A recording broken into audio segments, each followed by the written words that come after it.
ஒரு காலத்தில் ஹபீப் என்ற ஒரு சிறுவன் இருந்தான். அவன் ஏழை குடும்பத்தில் பிறந்தவன்.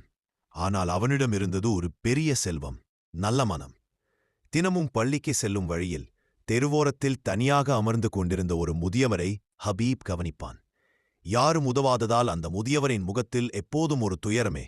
ஒரு நாள் ஹபீப்பிடம் இருந்தது ஒரு சிறிய ரொட்டி துண்டு. அவனுக்கும் பசி. ஆனால் அந்த ரொட்டியை பார்த்த முதியவரின் கண்களில் ஒரு நம்பிக்கை மின்னியது. ஒரு நொடிக்கே யோசித்த ஹபீப் தன்னிடமிருந்த அந்த ஒரே ரொட்டியையும் முதியவருக்கே கொடுத்து விட்டான். கடவுள் உங்களுக்கு நன்மை செய்வார் என்று மெதுவாக சொன்னான். அன்று அவனுக்கு பள்ளியில் மதிய உணவு கிடைக்கவில்லை. ஆனால் ஹபீப்பின் மனம் மட்டும் நிறைந்து விட்டது. இரவு வீட்டுக்கு வந்தபோது தாயிடம் ஒரு ஆச்சரிய செய்தி. கிராமத்தில் ஒரு நல்ல உள்ளம் கொண்டவர் தன்னிடம் இருந்த நிலத்தை ஏழை குடும்பங்களுக்கு பகிர்ந்துள்ளார். அதில் ஹபீப்பின் குடும்பத்துக்கும் ஒரு நிலம் வந்துள்ளது.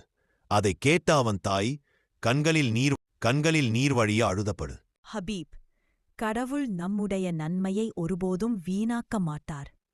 நீ செய்த அந்த சிப்பு இல்ல எப்போது நமக்கு பெரிய ஆசீர்வாதமா வந்திருக்கு. ஹபீப் சிரித்தான். அந்த நொடியில்தான் அவன் உணர்ந்தான்,